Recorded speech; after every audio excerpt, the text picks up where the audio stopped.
कौन है? बाहर आओ। कौन है? 24 साल की अदिति जैसे ही अपने अपार्टमेंट में पहुंची, उसे वहां किसी की मौजूदगी का एहसास हुआ। उसे काफी घबराहट हो रही थी। पसीने से उसका पूरा शरीर भीग चुका था। उसने हड़बड़ी में अपने घर के हर दरवाजे और खिड़की को चेक किया। सब कुछ बंद था, पर फिर भी उसे वहां किसी की मौजूदगी का पूरा विश्वास था। देखो, सामने आ जाओ। अदिति ने जैसे ही ये बोला, अचानक ही किसी ने पीछे से हमला किया और फिर उस पूरे अपार्टमेंट में बिल्कुल सन्नाटा छा गया। शाम को करीब 7:30 बजे के आसपास अदिति की दोस्त माया जब अपने अपार्टमेंट पहुंची तो उसने अपनी की से अपने अपार्टमेंट के दरवाजे को खोलने की बहुत कोशिश की, पर वो खुल नहीं रहा था। उसका पूरा अपार्टमेंट अंदर से बंद था। ये देखकर वो हैरान हो गई। अदिति, अदिति तुम घर आ गई हो क्या? दरवाजा खोलो अदिति। माया अपनी फ्रेंड अदिति को आवाज देने लगी। अदिति उसके साथ इस अपार्टमेंट में रहती थी। वो रोज माया से 1 घंटे पहले अपने ऑफिस से वापस आ जाया करती थी और दरवाजे को कभी अंदर से लॉक नहीं करती थी। इसीलिए आज माया को थोड़ा अजीब लगा, क्योंकि उसके इतना आवाज लगाने पर भी अदिति ने दरवाजा नहीं खोला। तब माया ने अपने अपार्टमेंट की खिड़की के कांच को तोड़ दिया। वो खिड़की खोलकर अंदर पहुंची और अपनी दोस्त को फिर से आवाज लगाने लगी। अदिति तुम कहाँ हो? इतना कहते हुए वो जैसे ही अंदर की तरफ बढ़ी तो उसके होश उड़ गए। अदिति खून से लहूलुहान उनके अपार्टमेंट के हॉल में पड़ी हुई थी, जिसे देखकर माया के हाथ पैर कांपने लगे। डर से उसकी हालत काफी खराब हो गई। उसने तुरंत ही अपना मोबाइल बैग से निकाला और पुलिस को फोन करने लगी। हेलो हेलो पुलिस स्टेशन, मेरी दोस्त का खून हो गया है। उसकी सांस नहीं चल रही। मुझे कुछ समझ नहीं आ रहा। प्लीज सर, आप जल्दी आ जाएं।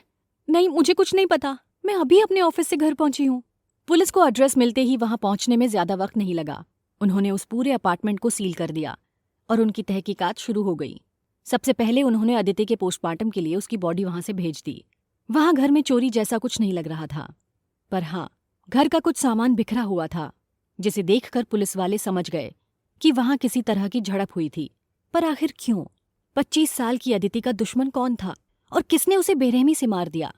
पुलिस के मन में काफी सारे सवाल थे, जिसके बारे में जानने के लिए उन्होंने माया को इन्वेस्टिगेशन के लिए बुलाया। पुलिस के पूछने पर माया ने उन्हें अदिति के बारे में सारी डिटेल्स दी। सर, अदिति और मुझे एक साथ रहते हुए कुछ 1 साल हुआ है। वो बहुत अच्छी लड़की थी, सबका बहुत ख्याल रखती थी। उसकी फैमिली में भी सब कुछ ठीक है, पर अभी कुछ वक्त पहले ही उसका उसके बॉयफ्रेंड समर से झगड़ा हुआ। उसके बाद से अदिति ने मुझे कुछ नहीं बताया। मैंने पूछने की कोशिश की, पर वो बात ही नहीं करना चाहती थी। माया के बयान के मुताबिक अदिति स्वभाव से काफी खुशमिजाज और लोगों के बीच जल्दी घुल मिल जाने वाली लड़की थी। अदिति अपनी पढ़ाई खत्म करने के बाद एक अच्छी कंपनी में जॉब कर रही थी। यही नहीं, उसका बॉयफ्रेंड समर भी काफी अच्छा था। वो हमेशा अदिति की परवाह करता था। इसके अलावा अदिति के पास एक बहुत अच्छा फ्रेंड्स का ग्रुप था, जिनके साथ अदिति अक्सर बाहर घूमने जाया करती थी। पर फिर एक दिन अचानक ही अदिति और उसके बॉयफ्रेंड समर के बीच किसी बात को लेकर काफी झगड़ा हुआ, जिसके बाद से उनकी बातचीत भी बंद हो गई। अदिति इस बात को लेकर काफी परेशान थी। उसने अपने दोस्तों से भी बातचीत करना बंद कर दिया था, जिस वजह से उसकी फैमिली और उसके फ्रेंड्स सभी उसके लिए काफी परेशान थे। पर अदिति उन्हें कोई बात नहीं बता रही थी। पुलिस का सबसे पहला शक अदिति के बॉयफ्रेंड समर पर गया। उन दोनों के बीच किस बात को लेकर झगड़ा हुआ और समर उससे इतना नाराज क्यों हो गया, ये बात पुलिस को जाननी थी। इसीलिए उन्होंने तुरंत ही समर को पूछताछ के लिए अपने पास बुलाया। समर को जब अदिति की मौत के बारे में पता चला, तब वो काफी हैरान हो गया। वो पुलिस के सामने खुद को रोने से रोक नहीं पाया, जिसे देखकर पुलिस ने उससे अपने सवाल पूछे।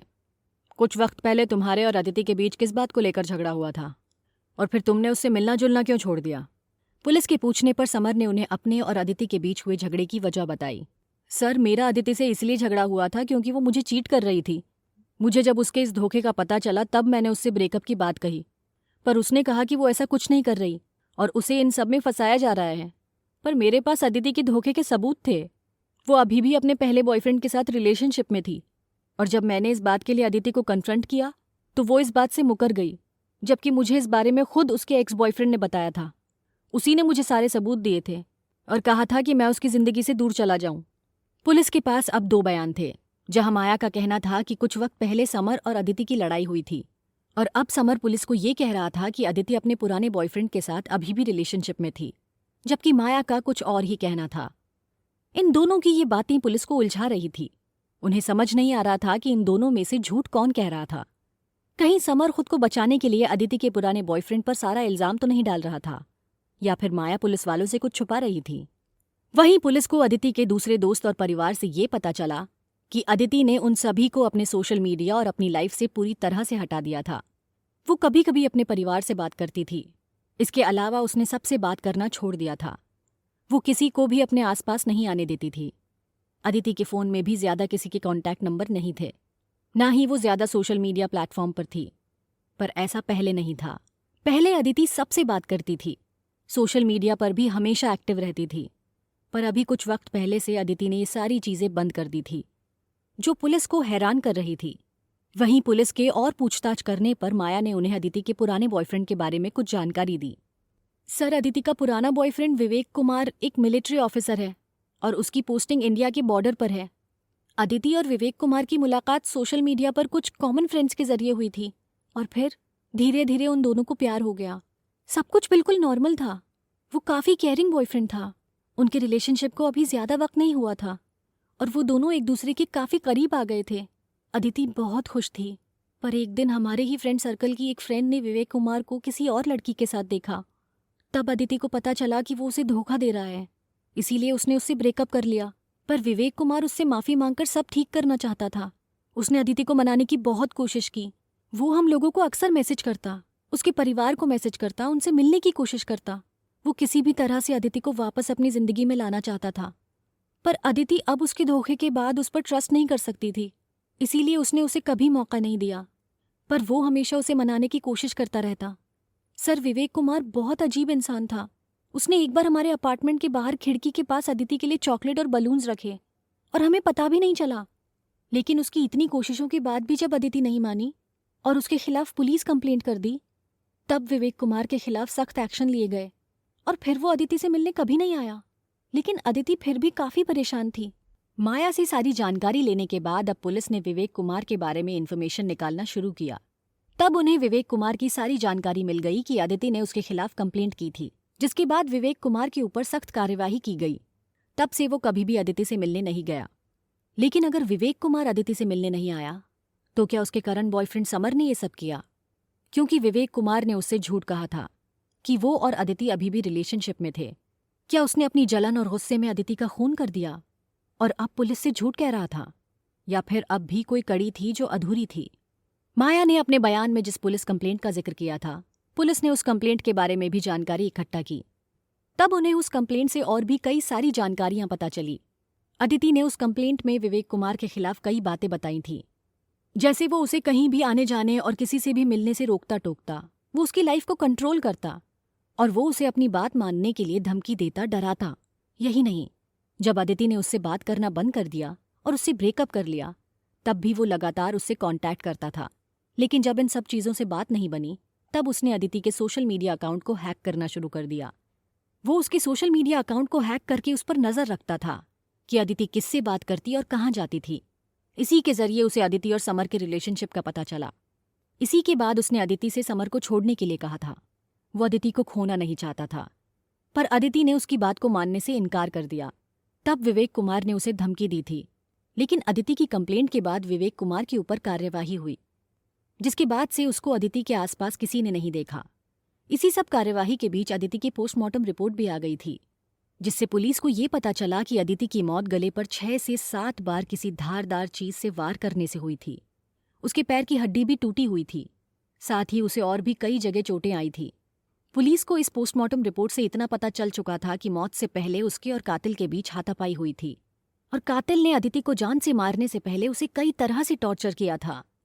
लेकिन और एक बड़ा सवाल ये था कि जब अदिति के अपार्टमेंट के सारे खिड़की और दरवाजे अंदर से बंद थे और माया को भी अंदर जाने के लिए खिड़की में लगे कांच को तोड़ना पड़ा, तो कोई उसके अपार्टमेंट के अंदर कैसे पहुंचा और उसने अदिति को कैसे मारा? ये अपने आप में एक बहुत बड़ा सवाल था। या तो माया पुलिस से झूठ कह रही थी, या समर, जो अक्सर अदिति से मिलने जाता था, उसके पास वहां आने जाने की कोई एक्स्ट्रा चाबी थी। पर जब पुलिस ने इस बारे में माया और समर से पूछा कि वो जब अपार्टमेंट की खिड़की का कांच तोड़कर अंदर गई, तब वहां कोई नहीं था। वहीं समर के पास भी अपार्टमेंट की दूसरी कोई चाबी नहीं थी। पर ऐसा कैसे मुमकिन था? अगर अदिति का खून हुआ था तो जाहिर सी बात थी कि कोई अपार्टमेंट में जरूर गया होगा। लेकिन अपार्टमेंट के आसपास लगे सीसीटीवी कैमरे में भी कोई रिकॉर्डिंग नहीं थी, अपार्टमेंट में लगे हर सीसीटीवी कैमरा को चेक कर लिया गया था, पर वहां किसी तरह का कोई ऐसा फुटेज नहीं था जिसके बिना पर वो किसी पर शक कर सके। सब कुछ बिल्कुल नॉर्मल था। ये केस हर बीत रहे वक्त के साथ उलझता जा रहा था। समर और माया जो बातें बता रहे थे उससे उन्हीं पर शक जा रहा था। पुलिस हार मानने को तैयार नहीं थी। वो अब अपार्टमेंट में लगे सीसीटीवी को छोड़कर अपार्टमेंट के आने जाने वाले रास्ते पर लगे सीसीटीवी फुटेज को चेक करने लगे, और पुलिस का ये कदम बिल्कुल सही साबित हुआ। उन्हें अपार्टमेंट से कुछ ही दूर एक रोड क्रॉसिंग के पास लगे सीसीटीवी कैमरे में एक फुटेज मिली, जिससे उन्हें वो इंसान मिल गया जिसने अदिति का खून किया था। उस रोज अपार्टमेंट में अदिति और माया के ऑफिस जाने के बाद माया या समर कोई भी नहीं आया था, पर उस रोड क्रॉसिंग के पास लगे सीसीटीवी फुटेज में उन्हें एक इंसान नजर आया जो अपने चेहरे को अपने कपड़े से छुपाए तेजी से अदिति के अपार्टमेंट की तरफ जा रहा था, जो ये बताने के लिए काफी था कि उसने पुलिस वालों से झूठ कहा था। यही नहीं, उसने अपने पूरे डिपार्टमेंट को भी अपने झूठ के जाल में फंसा लिया था। पर अब उन्होंने उसे गिरफ्तार करने में बिल्कुल भी देर नहीं की। जब उन्होंने उसे अरेस्ट करने के बाद उससे पूछताछ की, तब विवेक कुमार ने उन्हें स्टेटमेंट देते हुए कहा, सर आप गलत समझ रहे हैं। मैंने अदिति को नहीं मारा। मैं उसे क्यों मारूंगा? मैं उससे बहुत प्यार करता हूं। मैंने तो हर मुमकिन कोशिश की कि उसे अपनी जिंदगी में वापस लेकर आऊं, पर वो समझ ही नहीं रही थी। और जिस इंसान के लिए उसने मुझसे ब्रेकअप किया, वो इंसान खुद उस पर ट्रस्ट नहीं करता था। मैं तो बस उसे समझाने की कोशिश कर रहा था। हाँ, मैं उस दिन उस एरिया में गया था, पर मैं अपार्टमेंट नहीं गया। मैं तो उस एरिया में किसी काम से गया था। मैं सच कह रहा हूं, मेरा अदिति के खून से कोई लेना देना नहीं है। विवेक कुमार की स्टेटमेंट पर पुलिस वालों को बिल्कुल विश्वास नहीं था। उन्होंने अब विवेक कुमार के झूठ को पकड़ने के लिए उसके फोन और लैपटॉप से इन्फॉर्मेशन इकट्ठा करना शुरू कर दिया। विवेक कुमार, जिसका कैरेक्टर सभी के सामने काफी स्ट्रांग और क्लीन था, उसके फोन ने उसके सारे कैरेक्टर की गवाही दे दी। वो एक ऐसा इंसान था जिसका रिश्ता कई लड़कियों से था और वो सभी के साथ एक ही तरह से बर्ताव करता। वो शुरुआत में उन सभी के लिए केयरिंग बॉयफ्रेंड होता, पर फिर धीरे धीरे उनकी लाइफ को कंट्रोल करने लगता। अदिति ना ही पहली लड़की थी और ना ही आखिरी। उसने अदिति से पहले भी ऐसा कई लड़कियों के साथ किया था और अब भी कर रहा था। जिस शाम को अदिति का मर्डर हुआ था, उस वक्त भी वो किसी और लड़की से डेटिंग की बात कर रहा था। पुलिस को उसके फोन से अदिति को किए मैसेज और कॉल्स भी मिल गए, जो उसने अदिति के मर्डर से पहले उसे किए थे। इन सभी सबूत के साथ पुलिस ने जब विवेक से पूछताछ की, तब पहले तो वो इस बात से मुकर गया, पर जब उन्होंने थोड़ी सख्ती बरती तब विवेक कुमार को अपना गुनाह कबूल करना पड़ा। हाँ, ये सच है कि मैंने उसे मारा है, क्योंकि वो मुझे धोखा दे रही थी। जब मैं उसका बॉयफ्रेंड हूं, तो वो उस समर के साथ कैसे जा सकती है? मैंने उसे कितनी बार समझाने की कोशिश की कि अब से ऐसा कुछ नहीं होगा, मैं सब कुछ ठीक कर दूंगा, सब कुछ बदल दूंगा, पर वो मेरी बात सुन ही नहीं रही थी। मैंने उसे मनाने की बहुत कोशिश की, उसके लिए गिफ्ट्स, चॉकलेट्स और ना जाने क्या क्या किया। उसके लिए सब कुछ किया, उसका इंतजार किया, बार बार फोन किया, मैसेज किया, पर वो मुझे नजरअंदाज कर रही थी। और जब मैंने उसे मनाने के लिए उसे धमकी दी कि मैं उसके परिवार और उसके दोस्तों को जान से मार दूंगा, तो उसने मेरे ही खिलाफ कंप्लेंट कर दी। उसकी वजह से मुझे अपने मिलिट्री डिपार्टमेंट से सजा मिली, मेरे ट्रैक रिकॉर्ड पर बुरा असर पड़ा, पर फिर भी मैंने उसे जाने दिया। मैंने सोचा कि वो अब मान जाएगी, लेकिन इतना कुछ करने के बावजूद भी वो नहीं समझी। तब मेरे पास भी कोई दूसरा रास्ता नहीं बचा। मैं उस दिन उसके अपार्टमेंट गया ताकि उसे समझा सकूं, पर मेरे लाख कहने के बावजूद उसने मुझे अपार्टमेंट के अंदर आने नहीं दिया। तब मैं उसके अपार्टमेंट के पीछे की खिड़की के सहारे अंदर गया, जहां कोई सीसीटीवी कैमरा नहीं लगा था। मैंने उसे समझाने की बहुत कोशिश की, पर वो कुछ सुनना ही नहीं चाहती थी। वो पुलिस को फोन करने लगी, और तब मेरे पास कोई दूसरा रास्ता नहीं बचा था। मैं उससे बहुत प्यार करता था, पर फिर भी उसकी बेवकूफ़ी की वजह से मुझे उसे मारना पड़ा। विवेक कुमार को अपने किए का कोई पछतावा नहीं था। वो तो ये कह रहा था कि अदिति ने उसे धोखा दिया। वो उसके साथ रिलेशनशिप में रहकर समर के साथ थी, पर उसने कभी खुद के ऊपर नजर नहीं डाली कि उसका कितनी लड़कियों के साथ अफेयर था, और फिर भी वो उसके साथ जबरदस्ती रहने की कोशिश कर रहा था। ना सिर्फ उसने अदिति को रिलेशनशिप में धोखा दिया था, साथ ही उसे मेंटली बहुत टॉर्चर किया था। अदिति इतनी डर गई थी कि उसने सभी से मिलना जुलना और बात करना छोड़ दिया था। वो हमेशा अपने अपार्टमेंट में बंद रहने लगी थी।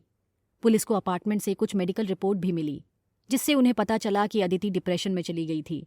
वो कई बार इतनी परेशान हो जाती कि खुद ही को मारने पीटने लगती।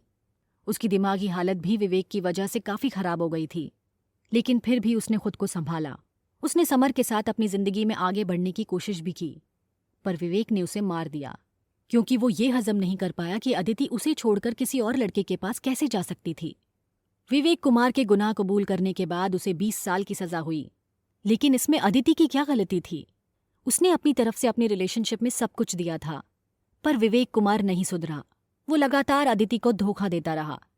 वहीं अदिति का दूसरा बॉयफ्रेंड समर, उसने सिर्फ विवेक कुमार की बातें सुनी पर अदिति पर विश्वास नहीं किया। हम सभी रिश्ते में एक दूसरे से वफादार होने की उम्मीद करते हैं, पर हम खुद कई बार ये भूल जाते हैं कि जो चीज़ हम दूसरों से उम्मीद कर रहे हैं वो हमें भी खुद उस रिश्ते में देनी होंगी। रिश्ता बनाने में ज़्यादा वक्त नहीं लगता, पर उसे संभालने और सहेजने में लगता है, जिसमें विवेक कुमार और समर दोनों ही फेल हो गए और इसकी कीमत अदिति को चुकानी पड़ी।